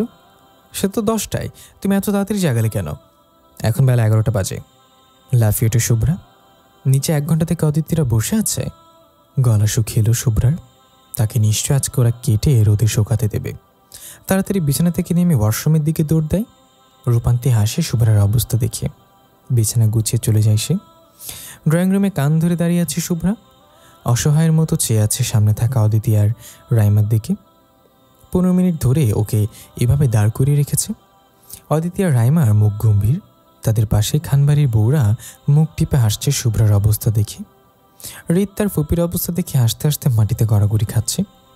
এবার তো ছেড়ে দে, আর কখনো এমন হবে না। শুভ্রার কথা শুনে অদিতি আর রাইমার কোনো পরিবর্তন লক্ষ্য করা গেল না। শুভ্রার কিছু না বলে রাইমা আর অদিতির মাথায় হাত দিয়ে একটা বাড়ি মারল। দুজনেই হালকা চিৎকার করে উঠল। আমাকে কি তোদের ছ্যাঁচড়া মনে হয়? যা, তোদের সাথে আর যাবই না। কত সময় কান ধরে দাঁড় করিয়ে রাখলি। আমার পায়ে ব্যথা ধরে গেল, কিন্তু তোদের মন গলাতে পারলাম না। আমার মতো ছোট নিষ্পাপ একটা মেয়েকে এভাবে কান ধরে দাঁড় করিয়ে রাখলি, তোদের মায়া লাগলো না? তোদের সাথে আর কোনো কথা নেই আমার। অদিতি আর রাইমা হা হয়ে তাকিয়ে আছে শুভ্রার দিকে। কোথায় তাদের এভাবে রাগ দেখানো উচিত, কিন্তু সে জায়গায় যে দোষ করেছে সে রাগ দেখাচ্ছে। কি আজব এই মেয়ে! দোষ করলে তুই আর এখন রাগও দেখাচ্ছিস তুই? অদ্ভুত, বড় অদ্ভুত মানুষ রে তুই। তোর জন্য পাক্কা 1 ঘন্টা ধরে বসে আছি এখানে। তাতে কি হয়েছে? বসেই তো ছিলি। শুনলাম নাস্তা নাকি করেছিস তোরা। বিনা দাওয়াতে এসে এত খাবার খাওয়ানো হলো তোদের, তবুও আমার নামে অভিযোগ করছিস। বলেই বাড়ির বাইরের দিকে দৌড়াতে শুরু করে শুভ্রা। অদিতি আর রাইমা কিছুক্ষণ আহম্মকের মতো বসে থাকে। তাদের খাবার খোটা দিল। তারাও দৌড়ায় শুভ্রার পেছনে। আজকে ওকে হাতে পেলে কি যে করবে। তাদের এমন কাণ্ড দেখে সকলে হাসতে শুরু করে। আনোয়ারা খানের চোখে পানি ছলছল করছে। ফারজানা খানের নজরে পড়তেই তিনি শাশুড়িকে জড়িয়ে ধরেন। দেখলে ফারজানা, মেয়েটা সব গুণ ওর বাবার মতো হলেও হাসিটা একদম ওর মায়ের মতো। রেস্টুরেন্টের ভেতরে ফাইমের সাথে বসে আছে আরহাম। তাকে দেখে চেনার উপায় নেই। নিজেকে সম্পূর্ণ কালোতে আবৃত করে রেখেছে। বাকি দিনের মতো আজকে আর শুভ্র রঙা কাপড়ে নেই সে। তার বদলে শরীরে জড়িয়েছে কালো শার্ট, প্যান্ট, মুখের মাস্ক থেকে মাথার ক্যাপও কালো। ফাইমের অবস্থা আরহামের মতো। আশেপাশের মানুষ হয়তো ধারণা করতে পারছে না তাদের সাথে মন্ত্রী আরহাম শিকদার আছে। বেশ কিছু সময় ধরে তারা বসে আছে রেস্টুরেন্টে, অপেক্ষা করছে কারোর আসার। আরহাম প্রচুর বিরক্ত হচ্ছে। সময়ের কাজ সে সময়ের মধ্যেই পছন্দ করে করতে। হঠাৎ দরজার দিকে তাকায় আরহাম। অনাকাঙ্ক্ষিতভাবে নজর পড়ে যায় কালো 3 পিস পরিহিত সে অসভ্য মেয়েটাকে। ভুল দেখছে ভেবে একবার চোখ নামিয়ে নিয়ে আবার দেখে, কিন্তু না, মেয়েটা ভেতরে প্রবেশ করছে। সাথে রাইমা আর অদিতিকেও দেখে। তারা আরহামদের থেকে একটা টেবিল বাদে বসেছে। 2 টেবিলের মাঝে টেবিলটা ফাঁকা। এরা এখানে করছে কি? কারা ভাই? ওদিকে দেখ। ফাহিম ঘুরে তাকায় তার পেছনে। শুভ্রাকে দেখে অবাক হয় সে, কিন্তু আরহামের বারণ করায় শুভ্রার সাথে কথা বলে না। দুজনেই চুপচাপ বসে থাকি। আজকে সব বিল তুই দিবি? পারবো না। তুই পারবি? তোর ঘাড় পারবে। আমাদের খাওয়ার খোটা দিস, কত বড় সাহস তোর! এখন আমরা যা যা খাবো তার সব বিল তুই দিবি। শুভ্রা আর কিছু বলে না। সে যে আজকে এদের হাত থেকে বাঁচতে পারবে না ভালো করেই জানে। অদিতি আর রাইমা মিলে অনেক খাবার অর্ডার দেয়। এই, তোরা এত খাবার খেতে পারবি রে? অবাক হয়ে বলে শুভ্রা। অদিতি আর রাইমা দাঁত কেলিয়ে হাসে, যার অর্থ আজকে তারা শুভ্রাকে ফকির বানিয়ে বের হবে রেস্টুরেন্ট থেকে।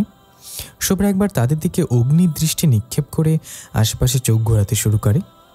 কালো পোশাকে আবৃত দুজন মানুষকে দেখে ঠোঁটের কোণে মৃদু হাসি ফুটে ওঠে শুভ্রার, কিন্তু কিছু না বলে চোখ ঘুরে নেয় সে। জানিস, আজকাল রাজনীতিবিদরা সকাল সকাল মেয়েদের কল করা শুরু করেছে। ভুরু কুচকে তাকায় রাইমারা। কিছু বুঝতে পারছে না শুভ্রার কথায়। শুভ্রা ইশারায় তাদের কিছু বলে।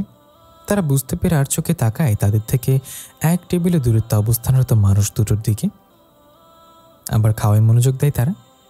আরাম বেশ বুঝতে পারছে তার কথাই বলছে শুভ্রা, তাই শুভ্রা আর কি বলে ভালো করে শোনার জন্য কিছুটা এগিয়ে বসে। ফাহিম আরহামের দিকে সন্দেহভাজন দৃষ্টিতে তাকায়। আরহাম পাত্তা দেয় না সেদিকে। কি বলিস এসব শুভ্রা? রাজনীতিবিদরা এসব করে নাকি? তার বলতে দিতে একবার নয়, দুবার নয়, তিনবার কল দেয়। ওমা, কে সে অসভ্য রাজনীতিবিদ? আরে আরে, অসভ্য বলিস না তাকে। যতই হোক মন্ত্রী মানুষ, তিনি কল দিয়ে আবার আমাকে অসভ্য বলে জানিস? এসব বলতে বলতে তিনজন হাসাহাসি করছে। এদিকে আরহাম রেগে আগুন হয়ে আছে।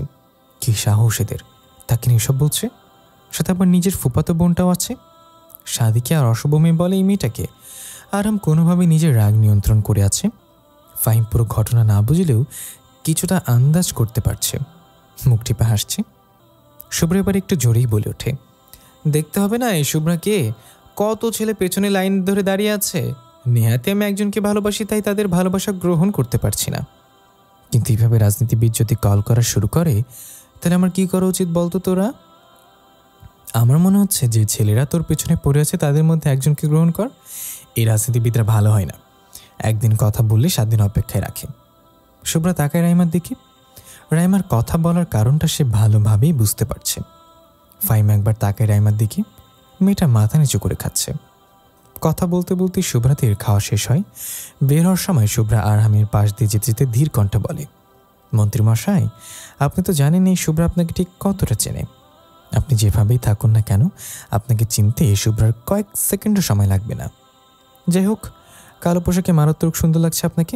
পরের বার থেকে নিজের চোখ দুটো ঢাকার চেষ্টা করবেন। আরহাম অবাক হয়ে তাকিয়ে আছে শুভ্রাতে যাওয়ার দিকে। শুভ্রা বলা কথাগুলো স্পষ্ট শুনতে পেয়েছে সে। চিনে ফেলেছে তাকে, এই জন্যই তাকে শুনে শুনে কথাগুলো বলছিল। কিন্তু চোখ ঢাকার কথা বলল কেন? ফাহিম শুনতে পেল না শুভ্রার কথা। শুভ্রারা বের হওয়ার পরপরই একটা ছেলে প্রবেশ করে রেস্টুরেন্টে। আরহামদের পাশে গিয়ে বসে। ছেলেটার এত দেরি দেখে পূর্বের সব রাগ মাথা চড়া দিয়ে ওঠে আরহামের। যত রাগ ছিল সব রাগ গিয়ে পড়ে বেচারার ছেলেটার উপরে। ফুচকার দোকানের সামনে দাঁড়িয়ে আছে শুভ্রা। তার সামনে অদিতি আর রাইমা একের পর এক ফুচকা খেয়েই যাচ্ছে। তার যে খেতে মন চাচ্ছে না এমন নয়, কিন্তু রেস্টুরেন্টে খাওয়ার পর তার পেটে সামান্য জায়গাও ফাঁকা নেই। কিন্তু এরা যেভাবে খাচ্ছে মনে হচ্ছে কতদিন থেকে কিছু খায়নি। তোরা কি মানুষ? কেন, কোনো সন্দেহ আছে? এভাবে খাচ্ছিস কিভাবে? মাত্রই না এত খাবার খেলি, 15 মিনিটও হয়নি এখনো। আবার খাওয়ার করে দিচ্ছিস? আমরা কমই খাই। তো ভাগ্য ভালো আমাদের মতো বান্ধবী পেয়েছিস। এটা ভাগ্য ভালো বলে? অতিথি রেগে তাকায় শুভ্রার দিকে। শুভ্রা বোকা বোকা হাসি দেয়। যতই যে মুখে বলুক না কেন, সে জানে কতটা ভাগ্যবতী হলে এমন বান্ধবী পাওয়া যায়। কিন্তু ওই যে বন্ধুদের মধ্যে একটা স্বভাব, কখনো কোনো কিছু স্বীকার করবে না। তাদের কথার মাঝেই একজন সেখানে এসে দাঁড়ায়। মাফ করবেন আপনাদের সময় নষ্ট করার জন্য, আমাকে কি ঠিকানাটা একটু বলতে পারবেন? লোকটার কথায় তিনজনই তাকায় পেছনের দিকে। একজন সুদর্শন লোককে দেখতে পায়। না, কোনো সমস্যা নেই, বলুন কোন ঠিকানা। লোকটা একটি কাগজ তাদের দিকে এগিয়ে দেয়। শুভ্রা কাগজ হাতে নিয়ে কিছুটা অবাক হয়। আরে, এটা আমাদের বাড়ি থেকে কিছুটা দূরে, আপনি ওই ঠিকানার খোঁজ করছেন কেন? আমি ওখানে নতুন ভাড়াটিয়া। আচ্ছা, আমি আপনাকে বলে দিচ্ছি। রেস্টুরেন্ট থেকে বেরিয়ে শুভ্রাকে একটা ছেলের সাথে দেখে আরহাম কিছু সময় সেদিকেই তাকিয়ে থাকে। অতঃপর ফাহিমকে সাথে নিয়ে সে স্থান ত্যাগ করে আরহাম। এইসব নিয়ে ভাবলে তার চলবে না। মন্ত্রী মানুষ, সে কত দায়িত্ব তার, সেদিকে মন দিতে হবে তার। হঠাৎ মনে পড়ে সকালে বাসায় কি বলে এসেছিল আরহাম। সে যেহেতু রাজি হয়েছে তার মানে এতক্ষণে তার জন্য মেয়ে দেখা শুরু হয়েছে। কাউকে হারিয়ে ফেলার ভয় মনে জেঁকে বসে। কিন্তু কাকে? হঠাৎ বুকের মধ্যে চিনচিন ব্যথা অনুভব করে। আরেকবার তাকায় শুভ্রার দিকে। কেন তার এরকম হচ্ছে কিছুতেই বুঝতে পারছে না। নিজের অনুভূতিগুলোকে কোনোভাবেই নিয়ন্ত্রণ করতে পারছে না। শুভ্রা রাগ নিয়ন্ত্রণের জন্য নিজের ঠোঁট নিজেই কামড়ে ধরে আছে। অসম্ভব পরিমাণে লাল হয়ে আছে ওর চোখ জোড়া। রাইমার অদিতি অনেক কষ্টকে ধরে রেখেছে। ইতিমধ্যে ক্যাম্পাসে অনেকে ভিড় করে ফেলেছে। প্রথম বর্ষে একজন স্টুডেন্ট এভাবে সিনিয়র ছেলেদের কেন মারছে তাদের বোধগম্য হচ্ছে না। অবশ্য মেয়েদের মধ্যে খুশি দেখা যাচ্ছে, নিচে পড়ে থাকা ছেলে 3 জন ব্যথায় কাতরাচ্ছে। ছেলেগুলোর এমন অবস্থা দেখে ভার্সিটির মেয়েরা পৈশাচিক আনন্দ অনুভব করছে। কিছু সময়ের মধ্যে গেটের কাছে একটি গাড়ি দেখা যায়। সকলে আতঙ্কিত নয়নে তাকায় সেদিকে। গাড়ি থেকে নেমে পড়ে একজন সুদর্শন ছেলে। চোখে সানগ্লাস, কালো প্যান্ট, সাদা শার্ট, হাতে ব্র্যান্ডেড ঘড়ি। শার্টে হাতা ফোল্ড করতে করতে এগিয়ে আসে ক্যাম্পাসের দিকে। ছেলে 3 জনকে মাটিতে পড়ে থাকতে দেখে ভুরু কুঁচকে যায় ছেলেটি। জিজ্ঞাসু দৃষ্টিতে তাকায় পাশে থাকা একটি ছেলের দিকে। ছেলেটি বুঝতে পেরে সব কিছু খুলে বলে। শুভ্রার ভার্সিটিতে আজ আসতে দেরি হওয়ায় অদিতি আর রাইমা ক্যাম্পাসে অপেক্ষা করছিল তার জন্য। এর মধ্যেই একটা ছেলে হঠাৎ রাইমার হাত ধরে ফেলে। আতঙ্কিত হয়ে যায় রাইমা। পাশে থাকা অদিতির মুখে স্পষ্ট ভয় ফুটে উঠেছে। তারা বুঝতে পেরেছে আর সিনিয়রদের র্যাগের শিকার হতে চলেছে। অদিতির চোখ চারিদিকে আদিত্য আর শুভ্রাকে খুঁজছে। আপনি আমার হাত ধরেছেন কেন? ছাড়ুন বলছি। এটা কেমন অসভ্যতামি? এখানে অসভ্যতামি কি দেখলে? বলে বিশ্রীভাবে হাসতে লাগলো ছেলেটি। তার পেছনে থাকা বাকি ছেলে 2 জনও যোগ দিল তার সাথে। ভার্সিটির ছেলেমেয়েগুলো চেয়ে চেয়ে দেখছে। তারা এগিয়ে আসতে চাইলেও আসতে পারছে না। এই ছেলেগুলোকে তারা ভয় পায়, বিশেষ করে ছেলেগুলো লিডারকে। আপনি জানেন না আমি কে? এর ফল ভালো হবে না, হাত ছাড়ুন। এই তোরা শুনলি? মেয়ে সামিরকে ভয় দেখাচ্ছে। তা কে তুমি সুন্দরী? ব্যঙ্গ করে বলল সামির। রাইমার ওড়নার দিকে হাত বাড়াতে শুরু করলো সে। কিছু ছেলে মেয়ে বাদে বাকি সকলে তৎক্ষণাৎ চোখ বন্ধ করে ফেলে। তারা জানে এখন রাইমার সাথে কি হতে চলেছে। কোনো কিছু পড়ে যাওয়ার শব্দে চোখ তুলে তাকায় সবাই। মাটিতে পড়ে থাকা সামিরকে দেখতে পায় তারা, অবাক হয়। যারা ঘটনাটা দেখেছে তারা অবাক নয়নে তাকিয়ে আছে রাইমার পাশে দাঁড়ানো শুভ্রার দিকে। আকস্মিক আক্রমণে হতবাক হয়ে যায় সামির। নাক থেকে গলগল করে রক্ত পড়ছে তার। কিছু বুঝে ওঠার আগেই গালে ব্যথা অনুভব করে। পরপর কয়েকটা থাপ্পড় পড়েছে তার গালে। পাল্টা আক্রমণ করার আগেই আবারও মাটিতে লুটিয়ে পড়ে। এবার হাত চলে যায় পেটে। লাথি মেরেছে তার পেটেও। শুভ্রাকে দেখে রাইমা যেন প্রাণ ফিরে পেল, কিন্তু সঙ্গে আরও বেশি ভয় পেল ছেলেগুলোর কি হবে ভেবে। শুভ্রা ইচ্ছা মতো মারছে সামিরকে। সামির পাল্টা আক্রমণ করার কোনো সুযোগই পাচ্ছে না। সামিরের পেছনে দাঁড়িয়ে থাকা ছেলেগুলো যেন এতক্ষণে হুঁশ ফিরল। তারা শুভ্রাকে দেখছিল।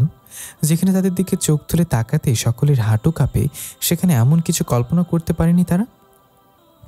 তারা শুভ্রার দিকে এগিয়ে আসতে নিলে শুভ্রা একের পর এক থাপ্পড় মারতে শুরু করে তাদের। যেভাবে পারছে সেভাবে মারছে ছেলেগুলোকে মারতে মারতে প্রায় অবস্থা খারাপ করে ফেলেছে। তবুও শুভ্রার ভিতরে কোনো ক্লান্তি দেখা যাচ্ছে না। তাকে দেখে মনে হচ্ছে ছেলেগুলোর প্রাণ না নিয়ে আজকে আর থামবে না। ভার্সিটির কিছু ছেলে মেয়ে ওকে থামাতে আসতে নিলে চিৎকার করে ওঠে। চিৎকার এত জোরেই ছিল যে সকলে কিছুটা কেঁপে ওঠে। একজন এগিয়ে আসবেন না? এতক্ষণ যেমন একটা মেয়েকে এভাবে অপদস্থ হতে দেখে মজা নিচ্ছিল, সেভাবেই এখনও ওদের মার খেতে দেখে মজা নেবে। ওদের মার খেতে দেখে দরদ উতলে উঠছে, তাই না? আজ আপনাদের মতো মানুষদের জন্যই মেয়েদের এই অবস্থা। যখন মেয়েটার সাথে ওরা অসভ্যতামি করছিল তখন এগিয়ে আসতে পারেননি। নিজেদের মানুষ হিসেবে পরিচয় দেন কিসের জন্য, যদি আরেকজনের বিপদে পাশে এসে দাঁড়াতে না পারেন? মাথা নিচু করে ফেলে সবাই।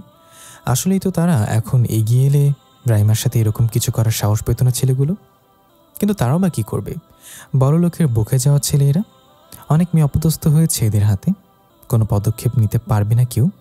যারা চেষ্টা করেছে তাদের সাথে অনেক বাজে ঘটনা ঘটে গেছে। শুভ্রাকে থামতে না দেখে রাইমার অদিতি জড়িয়ে ধরে তাকে। শুভ্রা ছটফট করতে শুরু করে, আরও শক্ত করে জড়িয়ে রাখে তাকে। সব ঘটনা শুনে ছেলেটি তাকায় শুভ্রার দিকে। পায়ের পাতা থেকে মাথার চুল অবধি অদ্ভুতভাবে পর্যবেক্ষণ করছে। ছেলেটি এমন চাহনি মোটেও ভালো লাগছে না শুভ্রার। রাইমা আর অদিতির কাছ থেকে নিজেকে কোনোভাবেই ছাড়িয়ে নিয়ে ঠাস করে ছেলেটির গালে চড় বসালো শুভ্রা। আহম্মক বনে গেল সকলে। শুভ্রা, পাগল হয়ে গেছিস? জানিস কাকে চড় মারলি তুই? ভয় গলা শুকিয়ে যাচ্ছে অদিতির। সে খুব ভালো করে চেনেই ছেলেকে। অদিতির কথা শুনে প্রতিক্রিয়াহীনভাবে তাকায় তার দিকে। জানি তো, এই ভার্সিটির সকলেই যাকে নাকি বাঘের মতো ভয় পায়, মিস্টার মাহিদ মির্জা ফোর্থুকো। মিস্টার মাহিদ মির্জা, ওনাকে কে না চেনে? ভার্সিটির সব অসভ্য ছেলেদের লিডার। আরে আরে, অসভ্য কেন বলছি? অসভ্য ডাক্তার সকলকে মানায় না, এটার জন্য যোগ্যতা থাকা লাগে, কিন্তু ওনার মধ্যে সেটুকু তো নেই। বাপের হোটেলে খাবে আর সারাদিন গুন্ডামি করে বেড়াবে। মাহিদ এতক্ষণ গালে হাত দিয়ে দাঁড়িয়েছিল। তার বিশ্বাস হচ্ছিল না তাকে কেউ চড় মেরেছে, কিন্তু এখন শুভ্রার এমন ব্যঙ্গ করার কথা শুনে মেজাজ খারাপ হয়ে গেল তার। কোনো কিছু না ভেবেই শুভ্রাকে থাপ্পড় মারার জন্য হাত উঠায়। শুভ্রা জানতো এমন কিছু হবে, তাই সে হাত তুলে মাহিদের হাত ধরার জন্য, কিন্তু তার আগেই মাহিদের হাত ধরে ফেলে কেউ। কি করেছিল এটা? মেয়েদের গায়ে হাত তোলার সাহস কী করে হলো তোমার? হঠাৎ এমন একজন লোককে দেখে কিছুটা অবাক হয়। শুভ্রা ভালোভাবে তাকায় লোকটির দিকে। মনে পড়ে কালকে তাকে যে লোকটার ঠিকানা জিজ্ঞাসা করেছিল সেই লোকটা, কিন্তু এখানে কি করছে? ওই কেড়ে তুই, তোর সাহস কী করে হয় এই মাহিদ মির্জার হাত ধরার? কথাটা শেষ হওয়ার আগেই মাহিদের গালে আবার একটা থাপ্পড় পড়ে, কিন্তু এবারে থাপ্পড়কারী লোকটি নিজেই। বেয়াদব ছেলে, আমি তোমাদের নতুন ম্যাথ টিচার। থ হয়ে যায় সকলে। লোকটিকে দেখে কেউ কি বুঝবে তিনি একজন শিক্ষক? বয়স কতই বা হবে, দেখতে সুদর্শন। শুভ্রারাও কিছুটা অবাক হয়েছে। কিছু সময়ের মধ্যেই সেখানে উপস্থিত হয় প্রিন্সিপাল। সকলকে নিজেদের ক্লাসে যেতে বলেন তিনি। শুভ্রার স্বামীদেরকে নিজের সাথে নিয়ে যান। ভিডিও কলে এত সময় ঘটে যাওয়ার সকল ঘটনা দেখছিল আরহাম। খুব মনোযোগ সহকারে দেখছিল শুভ্রার প্রতিটি আঘাত করার কৌশল। দেখে মনে হচ্ছে এই কাজে পারদর্শী। প্রতিপক্ষকে সুযোগ দিলই না তার উপর আঘাত করার। ফাহিম মিটমিট করে হাসছে। সে ভাবছে শুভ্রা কিভাবে ছেড়ে দিল ছেলেগুলোকে। এতক্ষণে ছেলেগুলোর হাড়হাড্ডি গুঁড়ো করে ফেলার কথা। মেয়েটা এমন পারদর্শীদের মতো কীভাবে মারামারি করল? ভাই, ওকে নিজের আত্মরক্ষার জন্য সব রকম কৌশল শেখানো হয়েছে। ছেলেগুলোর ভাগ্য ভালো ভাই। প্রথম কথাটা শুনে আরাম কিছুটা সন্তুষ্ট হলেও শেষের কথা শুনে ভুরু কুচকে তাকায় ফাহিমের দিকে। ভাগ্য ভালো কিভাবে? ছেলেগুলোর এতক্ষণে হাড়হাড্ডি গুঁড়ো করে ফেলার কথা ছিল, কিন্তু কেন থেমে গেল বুঝতে পারছি না। রাইমার সাথে মেয়েটাও ওকে আটকালো তো। ভাইও নিজে থেকে না থামলে ওনারা ওকে আটকাতে পারতো না। যাই হোক, মেয়েটা নির্লজ্জতা ছাড়িয়েও দেখি ভালো কাজও করতে পারে। আমি তো ভেবেছিলাম সারাদিন অসভ্যতামি করে বেড়ায়। তোর বোন তাহলে কিছু পারে ফাহিম? জুতো মেরে গরুদান করলেন ভাই। ক্লাসরুমে বসে আছে রাইমা আর অদিতি। শুভ্রা এখনও আসেনি। তুই তো ওখানে বলতেই পারতি তুই মন্ত্রী আরহাম শিকদারের বোন, তাহলে তো ঝামেলা হতো না। তা তো ঠিক, কিন্তু আমি চাচ্ছিলাম না কেউ জানুক। জানলে দেখতি সকলে আমাকে আলাদা আচরণ করা শুরু করতো। আর জানিস, মনের মধ্যে একটা বিশ্বাস ছিল শুভ্রা আসবে। তাদের কথোপকথনের মাঝেই ক্লাসরুমে প্রবেশ করেন প্রিন্সিপাল। সাথে শুভ্রাও আসে। ও গিয়ে সোজা রাইমা আর অদিতির মাঝে বসে। ওরা ওকে কিছু জিজ্ঞাসা করতে নিলে ইশারায় চুপ করিয়ে দেয় শুভ্রা। ক্লাসের ছেলেমেয়েরা অদ্ভুতভাবে দেখছে ওকে। স্টুডেন্ট, ইনি তোমাদের নতুন math teacher mister আরাজ Chowdhury. Principal বেশ কিছু সময় সকলের সাথে কথা বলে চলে যান। ক্লাসরুমের মেয়েরা হা করে দেখছে আরাজকে। চোখে চশমা না থাকলে হয়তো আরও বেশি সুন্দর লাগতো। তো আমার প্রিয় শিক্ষার্থীগণ, আমার পরিচয় হয়তো পেয়ে গেলেন। এখন আপনাদের পরিচয়গুলো দিন। আরাজের কথা বলার ধরন দেখে মুগ্ধ হয় সকলে। একে একে সকলের সাথে পরিচয় হয়ে নেয় আরাজ। ক্লাসরুমে শুভ্রার সাথে বাড়তে একটা কথাও বলে না। এমন ভাব করলো যেন তারা একে অপরকে আগে কখনো দেখেনি। ছুটির পর ভার্সিটির বাইরে দাঁড়িয়ে আছে শুভ্রা। রাইমা কাজের কথা বলে চলে গেছে। এতে করে শুভ্রা কিছুটা অবাক হয়েছে। পরে ভাবলো হয়তো সকালের ঘটনার কারণে খারাপ লাগছে, তাই তাড়াতাড়ি চলে গেল। ভার্সিটি এখনও পুরোপুরি খালি হয়নি, কয়েকজন শুধু বেরিয়েছে। অদিতির বাইরে আসার অপেক্ষা করছে শুভ্রা। অদিতি গেছে ওয়াশরুমে। আদিত্য আজকে আসেনি ভার্সিটিতে, তাই অদিতিকে বাড়িতে নামিয়ে দিতে চেয়েছে শুভ্রা। এখানে দাঁড়িয়েছে। আরাজের কথায় শুভ্রা পেছনে ফেরে। এই লোকটা কাল অবধি ছিল তার প্রতিবেশী আর এখন তার ভার্সিটির শিক্ষক। শুভ্রা ভদ্রতার সহিত মুখে হালকা হাসি ফুটিয়ে জবাব দেয়, স্যার, আমার বান্ধবী অদিতি এখনও ভেতরে, তাই এখানে দাঁড়িয়ে। আচ্ছা, বলেই চলে গেলেন আরাজ। সুব্রতা যাওয়ার দিকে বেশ কিছু সময় তাকিয়ে থাকে। লোকটাকে দেখে কখনো বা শিক্ষক মনে হয়, কখনো বা 25 বছরের যুবক। চোখে সবসময় একটা মোটা ফ্রেমের চশমা পরে, সুদর্শন দেখতে। শুভ্রা, তোর মন্ত্রীমশাইয়ের থেকে সুন্দর করে আর কেউ নেই রে। অন্য কোনো ছেলের দিকে একদম তাকাবি না, হোক না সেটা প্রতিবেশী বা শিক্ষক। তোর মন্ত্রীমশাই দুনিয়ার সব থেকে সুদর্শন মানুষ। নিজে মাথায় হালকা মেরে বলে শুভ্রা। নিজের এমন কাজেই নিজে আবার হেসে ফেলে। ভাবনার রাজ্যে নিজের প্রিয় মন্ত্রীমশাইকে নিয়ে ডুব দেয়। অদিতি এসে শুভ্রাকে একা একা হাসতে দেখে কিছুটা অবাক হয়। শুভ্রাকে 2-3 বার ডাকার পরও যখন শুভ্রা সাড়া দেয় না, তখন কিছুটা ঝাঁকায় শুভ্রাকে। ওই, আবার নিশ্চয়ই তোর প্রিয় মন্ত্রীমশাইয়ের ভাবনায় ডুব দিয়েছিলি। এতবার ডাকলাম তবু কোনো সাড়া নেই তোর। শুভ্রা আদিতির পিঠে একটা কিল বসায়। আদিতি কিছুটা আর্তনাদ করে ওঠে। দিলি তো ভেঙে। তোরা সকলে আমার ভালোবাসার শত্রু। যখনই দেখবি আমার প্রিয় মন্ত্রীমশাইকে নিয়ে কিছু একটা ভাবছি, তখনই বাগড়া দিতে হবে তোদের, তাই না? বাস্তবে তো আর পাই না তোকে, ওই কল্পনাতে একটা ছোট্ট সংসার সাজিয়েছি। কিন্তু তোদের তো আমার সুখ সহ্যই হয় না। গটগট পায়ে গাড়িতে গিয়ে বসে শুভ্রা।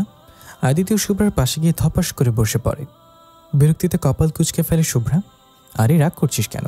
তুই তো আমার ডাক শুনছিলি না, তাই ঝাঁকা দিয়েছি। রাগ করিস না শুভ্রা, আজকে না তোর। কথাটা শেষ হওয়ার আগেই নিজের জিভ কামড়ে ধরে আদিতি। এমন প্রতিক্রিয়া করছে যেন এখনই কোনো বিস্ফোরণ ঘটাতে যাচ্ছিল সে। শুভ্রা সন্দেহভাজন দৃষ্টিতে তাকায় অদিতির দিকে। আজকে আমার কি অদিতি? কথা শেষ না করে থেমে গেলি কেন? আরে তেমন কিছু না, আমতা আমতা করছে অদিতি। শুভ্রা বেশ ভালোই বুঝতে পারছে অদিতি কিছু লুকাচ্ছে তার থেকে। এমনকি আজকে রাইমাকে দেখেও তার এমনটাই মনে হয়েছে। শুভ্রা যাওয়ার পথে তাকিয়ে আছে মাহিদ, তার ঠোঁটের কোণায় খেলা করছে অদ্ভুত হাসি। শুভ্রা থাপ্পড় দেওয়া জায়গায় আলতো করে হাত বলে সে। হঠাৎ হাতে থাকা ফোনে কিছু একটা দেখে ঠোঁটের কোণে হাত থাকা হাসি আরও বেশি প্রসারিত হয়। ফোন পকেটে রেখে গাড়ির চাবি হাতের আঙ্গুলে ঘোরাতে ঘোরাতে গাড়ির কাছে চলে যায় সে। সাথে নিচু স্বরে গানও চালিয়ে যাচ্ছে। ভার্সিটির ছেলেমেয়েরা অবাক হয়ে দেখছে মাহিদকে। এই ছেলের সাথে কেউ উঁচু কণ্ঠে কথা বললে তার অবস্থা খারাপ করে ছাড়ে। সে ছেলেকে আজকে একটা মেয়ে থাপ্পড় মেরেছে, তবুও কত সুন্দর স্বাভাবিকভাবেই চলছে সে, যেন কিছুই হয়নি। গাড়ির কাছে এসে হাসপাতালে ফোন করে মাহিদ। সামিরদের ভর্তি করানো হয়েছে কাছে একটা হাসপাতালে। ভালো মন্দ জিজ্ঞাসা করে বাড়ির উদ্দেশ্যে বেরিয়ে পড়ে সে। কিছু সময় পর আবার হাসপাতালে যেতে হবে তাকে। একটা খুনের কেসে ফাইল নিয়ে ঘাটাঘাটি করছে ফারহাদ। সে পেশা একজন সিআইডি অফিসার। স্যার, আপনি প্রায় সময়ই বন্ধ হয়ে যাওয়া কেসটা নিয়ে কাজ করেন, কিন্তু কোনো সমাধান আজ পর্যন্ত পেলেন না। ফারহাদ কোনো জবাব দেয় না রোহিতের কথায়। সে এক মনে কাজ করে যাচ্ছে। হতাশ হয় রোহিত। এর আগেও যতবার এই বিষয়ে সে জিজ্ঞাসা করেছে ততবারই ওর পাশ থেকে কোনো জবাব পায়নি। হঠাৎ ফারহাদের চোখ মুখ উজ্জ্বল হয়ে ওঠে, ঠোঁটে ভেসে ওঠে বিজয়ের হাসি। রোহিতের দিকে একটা কাগজ এগিয়ে দেয় ফারহাদ। রোহিত কাগজটা ভালোভাবে দেখে তার মুখে স্পষ্ট হাসি ফুটে উঠেছে। সে তাকায় ফারহাদের দিকে। তার স্যারে দীর্ঘ কয়েক বছর পরিশ্রমের ফল পেতে চলেছে। কি করতে হবে জানোই তো? জি স্যার। আমি আপনাকে বলে বোঝাতে পারবো না স্যার আমি ঠিক কতটা আনন্দিত। এখন আনন্দ করার কিছু হয়নি রোহিত। যেদিন সব কিছুর গোড়ায় পৌঁছাতে পারবো সেদিনই সব হবে আনন্দ। এখন তো সবেমাত্র সামান্য কিছু পেয়েছি। আপনার বিশ্বাস আজকে আপনাকে এতদূর নিয়ে এলো স্যার। ফ্যাকাশে হাসে ফারহাদ। তার ভিতরে কি চলছে হয়তো সে বাইরে প্রকাশ করতে পারছে না, কিন্তু মুখে হাসি ধরিয়ে রেখেছে। আচ্ছা যাই হোক, এখন আমাকে যেতে হবে। আজকে স্পেশাল একটা দিন। রোহিতকে কিছু বলার সুযোগ না দিয়ে চলে যায় ফারহাদ। আগে সে ছুটি নিয়েছে। তার যেমন আজকে খুশি খুশি লাগছে, তেমন অপ্রিয় কিছু সত্যির মুখোমুখি হচ্ছে তাকে। ফোনের দিকে তাকিয়ে হাসে শুভ্রা। সেই হাসি মুগ্ধতা ছড়াতে পারল না। সে হাসিতে নেই কোনো আনন্দের ছিটে ফোটা, আজই শুধু একরাশ বেদনা। পাশে বসে থাকা অদিতি লক্ষ্য করছে শুভ্রার গতিবিধি। হঠাৎ জড়িয়ে ধরে সে শুভ্রাকে। শুভ্রা মোটেও এতে অবাক হয় না, এমনকি ফোনের থেকে নজরও সরায় না। শোন না, অদিতির আহ্লাদি কণ্ঠে এবার তাকায় শুভ্রা। কপাল কুঁচকে যায়। কি, চল আজকে তোদের বাসায় যাব। আমার বাসায় মা বাবা নেই, ওনারা পিসির কাছে গেছে। দাদাভাই হয়তো কোথাও গেছে, দেখলি না ভার্সিটিতে আসলো। এখন আমি একা কী করে থাকবো? তার চেয়ে ভালো তোর বাসায় যাই। ওখান থেকে দাদাভাইকে ডাকবো, দাদাভাই এসে নিয়ে যাবে। শুভ্রা হ্যাঁ সুযোগ মাথা নাড়ায়। অদিতি বিশ্বজয়ের একটা হাসি দেয়। সে জানতো শুভ্রা বারণ করবে না, কিন্তু যদি প্রশ্ন করে, এটা ভেবে এত সময় চুপ করে বসেছিল। কাকে মেসেজে কিছু জানিয়ে আবারও চুপচাপ বসে পড়ে অদিতি। আজকে মোটেও সে বেশি কথা বলবে না, এমনিতেই তার মুখ পাতলা, কখন কি বলে দেয়। সেটা যদি হয় কোনো সিক্রেট কথা, গড়গড় করে সব প্রচার করে ফেলে। ফোনের স্ক্রিনে হঠাৎ ছোট ভাই নামটা ভেসে উঠতে অবাক হয় শুভ্রা। এই সময় তাকে কেন কল করেছে? রিসিভ করতেই ওপাশ থেকে ফাহিমের ব্যস্ত কণ্ঠ শুনতে পায় শুভ্রা। বনি, কোথায় তুই? আমি তো গাড়িতে, বাসায় আসছি। ও আচ্ছা আয়। শুভ্রার কিছু বলার আগেই কল কেটে যায়। বিরক্ত শুভ্রা। আজ